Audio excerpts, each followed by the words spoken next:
श्री स्वामी समर्थ. स्वागत आहे तुमचं माझ्या यूट्यूब चॅनलवरती. आजचा दिवस तुम्हाला खूप छान सुखाचा समाधानाचा जाऊ देत हीच मी स्वामींच्या चरणी प्रार्थना करते आणि आजच्या नवीन व्हिडिओला सुरुवात करते. आज आहे 16 फेब्रुवारी 2024 वार शुक्रवार. माघ महिन्याच्या शुक्ल पक्षाच्या 7व्या दिवशी रथसप्तमी व्रत पाळले जाते. भगवान सूर्याला समर्पित या व्रताला सूर्यजयंती अचला सप्तमी असेही म्हणतात. धार्मिक मान्यतेनुसार रथसप्तमीच्या दिवशी भगवान सूर्य रथावर स्वार होऊन प्रकट झाले होते, त्यामुळे या दिवसाला सूर्यजयंती असे देखील म्हणतात. या दिवशी पवित्र गंगेवरती स्नान केल्याने धनामध्ये वृद्धी होते आणि उत्तम संतती प्राप्त होते. संपूर्ण विश्वाला प्रकाशमय करण्याचं काम सूर्यदेव करत असतात. म्हणूनच आजच्या दिवशी त्यांच्या प्रती असलेली कृतज्ञता व्यक्त करण्यासाठी काही सेवा व उपाय घरामध्ये करावेत. यामुळे सूर्यदेवांची कृपा आपल्यावरती राहते. आपल्याला, आपल्या कुटुंबाला आयुर, आरोग्य, धनसंपत्ती लाभते. तर असाच एक उपाय आज संध्याकाळी तुम्हाला करायचा आहे. या उपायामध्ये कापुरासोबत अशी एक वस्तू जाळायची आहे. ही वस्तू जाळल्याने तुमच्या आयुष्यामध्ये असलेल्या सर्व अडचणी, दुःख, कष्ट, दारिद्र्य संपूर्णपणे नष्ट होऊन तुमच्या घराची, पतीची, मुलांची भरभरून अशी प्रगती होणारा उपाय तुम्हाला आज संध्याकाळी दिवे लागणीच्या नंतर करायचा आहे. तर हा उपाय कशा प्रकारे करायचा आहे, कापुरासोबत ही वस्तू कोणती जाळायची आहे, याविषयीची माहिती जाणून घ्यायची असेल तर व्हिडिओ स्किप न करता शेवटपर्यंत बघा. चॅनलवर पहिल्यांदा असाल तर नक्कीच सबस्क्राईब करा आणि असेच नवनवीन माहितीपूर्ण व्हिडिओ बघण्यासाठी बेल आयकॉनलाही क्लिक करा. त्यामुळे जेव्हाही मी नवीन व्हिडिओ अपलोड करेल तेव्हा त्याचं नोटिफिकेशन सर्वात आधी तुम्हाला मिळेल आणि तुम्ही एक पण व्हिडिओ मिस करणार नाही. तर हा जो उपाय आपल्याला आज रथसप्तमीच्या दिवशी संध्याकाळी करायचा आहे, हा नेमका कशासाठी करायचा आहे? जर घरामध्ये वारंवार भांडणं, कटकटी, वादविवाद होत असतील, कुटुंबातील सदस्यांमध्ये एकोपा राहत नसेल, मुलं असतील तर ती तुमचं ऐकत नसतील, हट्टीपणा करत असतील, घरातील करती व्यक्ती खूप कष्ट मेहनत करूनही म्हणावा तसा मोबदला त्याच्या कष्टाचा मिळत नसेल, म्हणजेच घरामध्ये आर्थिक स्थैर्य राहत नसेल, पैशांची चणचण राहत असेल, घरामध्ये आजारपणं वाढलेली असतील, म्हणूनच घरातील ही नकारात्मकता घालून टाकण्यासाठी हा अतिशय प्रभावशाली उपाय आपल्याला संध्याकाळी करायचा आहे. हा उपाय केल्यामुळे घरामध्ये सुख, समृद्धी, शांतता लाभते. तर रथसप्तमीच्या दिवशी ब्रह्ममुहूर्तावरती उठून सूर्यदेवांची तुम्हाला पूजा व उपासना करायची आहे. त्यानंतर संध्याकाळी दिवे लागणीच्या वेळेस हा उपाय करायचा आहे. संध्याकाळी देवासमोरील दिवा प्रज्वलित करायचा, धूप दीप लावून घ्यायचा आहे. त्यानंतर तुळशीसमोर एक दिवा प्रज्वलित करायचा आहे. बघा, सूर्यनारायणाचा जर तुम्ही रथ काढलेला असेल तर त्याचं देखील सूर्यास्तानंतर तुम्हाला विसर्जन करायचे.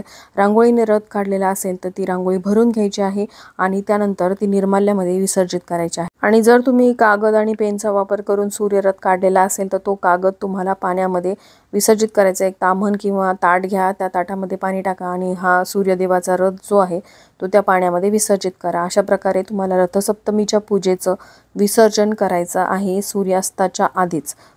आता त्यानंतर दिवे लागणीच्या वेळेस आपल्याला हा उपाय करायचा आहे. हा उपाय तुम्ही दिवे लागणीपासून ते रात्रीच्या 11च्या आत कधीही करू शकता, तुमच्या वेळेनुसार करा. या उपायासाठी तुम्हाला एक मातीचं भांडं घ्यायचं किंवा एक पंती घेऊ शकता किंवा ताम्हण घ्या. त्या ताम्हणामध्ये किंवा मातीच्या भांड्यामध्ये तुम्हाला गाईची गौरी घ्यायची आहे. बघा, गाईच्या शेणामध्ये अतिशय सकारात्मकता असते. जी ही घरामध्ये असलेली दरिद्री आहे ती गाईच्या शेणामुळे, गोमूत्रामुळे निघून जाण्याचं काम आपल्या घरामध्ये होत असतं. म्हणून असेल तर गाईची गौरी घ्या, नसेल तर नाही घेतली तरी हरकत नाही. आता त्या मातीच्या भांड्यामध्ये खाली तुम्हाला तांदूळ टाकायचे आहेत, त्यावरती गाईची गौरी ठेवायची आहे. या गाईच्या गौरीवरती तुम्हाला 7 भीमसेनी कापराच्या वड्या ठेवायच्या आहेत. बघा, भीमसेनी कापूरच वापरा, कारण त्यामध्ये नकारात्मकता खेचण्याची शक्ती जी आहे ती जास्त असते. 7 भीमसेनी कापराच्या वड्या ठेवल्यानंतर त्यावरती तुम्हाला शुद्ध गाईचं तूप टाकायचं आहे, जेणेकरून त्या कापराच्या वड्या बराच वेळ प्रज्वलित राहतील. गाईचं तूप नसेल तर म्हशीचं तूप वापरलं तरीही चालेल. तूप टाकायचं. त्यानंतर त्यावरती तुम्हाला 2 अख्ख्या लवंगा आणि 2 वेलची देखील ठेवायच्या आहेत आणि चिमूटभर त्यामध्ये आपल्याला काळे तीळ टाकायचे आहेत. त्यानंतर आपल्याला भीमसेनी कापूर जो आहे तो प्रज्वलित करायचा आहे. प्रज्वलित केल्यानंतर मातीचं भांडं आपल्याला देवघरातच ठेवायचं आहे आणि मोठ्या आवाजामध्ये आपल्याला गायत्री मंत्राचं पठण करायचं आहे. बघा, गायत्री मंत्र हा अतिशय प्रभावशाली मंत्र आहे. आज रथसप्तमी आहे. आजच्या दिवशी गायत्री मंत्राचं पठण केल्यामुळे तुमच्या घरामध्ये असलेली नकारात्मकता, दरिद्रता, दुःख, दारिद्र्य संपूर्णपणे नष्ट होतं आणि घरामध्ये एक सकारात्मक ऊर्जा संचारते आणि यामुळे तुमच्या सर्व कुटुंबाला त्याचा लाभ मिळत असतो. म्हणून गायत्री मंत्राचं पठण करायचं आहे. त्यानंतर हे मातीचं भांडं तुम्हाला तिथून उचलायचं आहे. संपूर्ण घरामध्ये हे हे मातीचं भांडं फिरवायचं. फिरत असताना सुद्धा तुम्हाला गायत्री मंत्राचा उच्चार करत राहायचा आहे.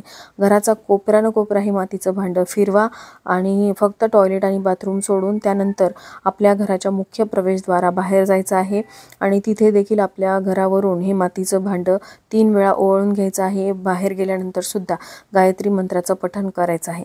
घराच्या अंगणामध्ये तुळस असेल तर तुळशीवरून सुद्धा हे मातीचं भांडं उतरून घ्यायचं आणि त्यानंतर मुख्य प्रवेशद्वाराबाहेरच तुम्हाला हे मातीचं भांडं ठेवून द्यायचं आहे. शक्य असेल तर मुख्य प्रवेशद्वार थोडा वेळासाठी उघडं ठेवा, जेणेकरून जी ही नकारात्मकता आहे ती घराबाहेर निघून जाईल. आणि जर मुख्य प्रवेशद्वार उघडं ठेवणं शक्य नसेल, सेफ्टी डोअर असेल तर ते उघडं ठेवलं तरीही चालेल.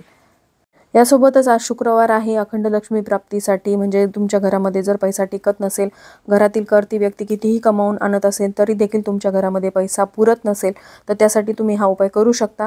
बघा, या उपायासाठी तुम्हाला 2-4 गुलाबाच्या पाकळ्या घ्यायच्या आहेत. त्या पाकळ्यावरती 2 भीमसेनी कापराच्या वड्या प्रज्वलित करायच्या आहेत. त्यानंतर महालक्ष्मीच्या एखाद्या मंत्राचं पठण करत हा कापूर जळेपर्यंत तुम्हाला हा उपाय करायचा आहे. करून बघा, यामुळे तुमच्या घरामध्ये आर्थिक स्थैर्य नांदायला सुरुवात होईल. प्रत्येक शुक्रवारी हा उपाय करून बघा. यासोबतच पत्नीमध्ये भांडणं होत असतील, वादविवाद होत असतील, त्यांचं एकमेकांशी पटत नसेल, तर त्यासाठी तुम्हाला काय करायचं आहे, तुमच्या बेडरूममध्ये काचेच्या एखाद्या वाटीमध्ये भीमसेनी कापराच्या 2 वड्या ठेवायच्या आहेत. या वड्या रोज बदलण्याची गरज नाही. या वड्या आपोआप विरघळतात. विरघळल्यानंतर मग परत नवीन 2 वड्या तुम्ही ठेवू शकता. या उपायामुळे काय होईल, जी ही तुमच्या बेडरूममध्ये असलेली नकारात्मकता आहे, जी तुमच्यामध्ये वादविवाह कलह होण्यासाठी कारणीभूत असते, ती संपूर्णपणे नष्ट होते आणि तुमच्या दोघांमध्ये एकोपा, प्रेम संबंध टिकून राहतात. असा हा उपाय आज संध्याकाळी तुम्ही नक्की करून बघा. काही विशिष्ट तिथींवरती उपाय केले तर त्याचे लाभ आपल्या संपूर्ण कुटुंबाला होत असतात. तर चला, झालेली सेवा मी स्वामींच्या चरणी अर्पण करते. इथेच व्हिडिओचा एंड करते. व्हिडिओ आवडला असेल, हेल्पफुल वाटला असेल तर लाईक, शेअर, सबस्क्राईब करा. भेटूयात अशाच एका नवीन व्हिडिओसोबत. तोपर्यंत सर्वांना श्री स्वामी समर्थ.